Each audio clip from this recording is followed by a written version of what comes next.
اچھی بات ہے. ڈیجیٹل میڈیا پہ عمران خان چیلنج ہو رہے ہیں, یہ بات بالکل صحیح ہے. وہ وردی والی تصویر بڑی پاپولر ہوئی, وہ سب کچھ ٹھیک ہے, لیکن بہت سارے اقدامات ایسے ہیں کہ جو ہوا میں ہیں, ان کا ریالٹی سے کوئی تعلق نہیں ہے. جیسے انہوں نے کہا جی کہ 16 روپے کی روٹی ملے گی. اب آٹے کی قیمت دیکھ لیجئے, نان بائی کی, گیس کی, بجلی کی قیمت دیکھ لیجئے. وہ 16 روپے کی روٹی نان بائی ایسوسی ایشن کہتی ہے کہ دینا پاسبل نہیں ہے. 13 روپے کا انہیں پیڑا پڑتا ہے, اور اس میں آگے معاملات خراب ہوتے ہی جاتے ہیں, اور ان کی طرف سے اب ہڑتال کی بھی دھمکیاں دی جا رہی ہیں. اور اب وہ اب ہر روٹی پر 2 روپے کا نقصان نہیں کر سکتے. ظاہر ہے. اور پھر دیکھیں, کوئی نقصان کے لیے کاروبار نہیں کرتا, اس میں مارجن ہوتا ہے پروفٹ کا, جس میں سے آپ نے بجلی کے بل نکالنے ہیں, جس نے آپ نے سٹاف کی تنخواہ نکالنی ہے, اپنا بھی کوئی خرچہ نکالنا ظاہر ہے. تو یہ تو ایک چیز ہوتی ہے. میرا خیال ہے آپ یہ کہنا چاہ رہے ہیں کہ وہ کیئرفلی پلان نہیں تھا, یعنی ان کے ساتھ مشاورت نہیں کی گئی, ایک اوپر سے سوچا گیا اور کہہ دیا گیا کہ بھائی امپلیمنٹ کریں. یہ اس طرح تو ہو نہیں سکتی نا چیزیں. میں یہ کہنا چاہ رہا ہوں کہ بغیر پلاننگ کے ہوا میں ایک تیر چلا دیا گیا جو شاید آپ کی طرف واپس آ جائے, یہ نقصان ہوگا. لیکن میں بتاؤں عمار بھائی کہ اسلام آباد میں بھی روٹی کا ریٹ 20 ہو گیا. یعنی اگر حکومت کی غلطی ہے تو اس حد تک ہے کہ انہوں نے 16 روپے ایگزیکٹ کیوں کر دیا.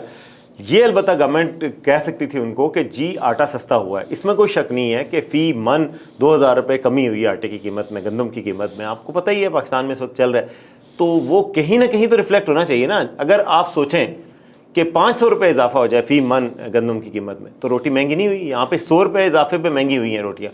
تو پھر یہ سستا کیوں نہیں لوگوں تک امپیکٹ پہنچاتے بزنس مین؟ آپ یہ بھی ایک سوال ہے نا. تو کچھ نہ کچھ تو بننا چاہیے تھا نا کہ نیچے کرتے. وہ انہوں نے تو خود کچھ نہیں نیچے کیا. وہ بالکل ہونا چاہیے, لیکن یہ جو تھیوری ہے نا کہ یونینیمس پرائس ہو جائے پورے پنجاب میں, یہ غلط اس لیے ہے کہ جو پوش ایریاز ہیں لاہور کے, ڈی ایچ اے ہو گیا, گلبرگ ہو گیا, ماڈل ٹاؤن ہو گیا, ان ایریاز میں روٹی کی قیمت 30 روپے ہے اس وقت. اور اس لیے, اور وہ لاجیکل نہیں, لاجیکل اس لیے ہے کہ وہ جو نان بھائی ہے اس کی دکان کا کرایہ بھی زیادہ, وہ 55,000 روپیہ اس تندور کی جو اسپیس ملی ہے اس کا کرایہ دیتا ہے.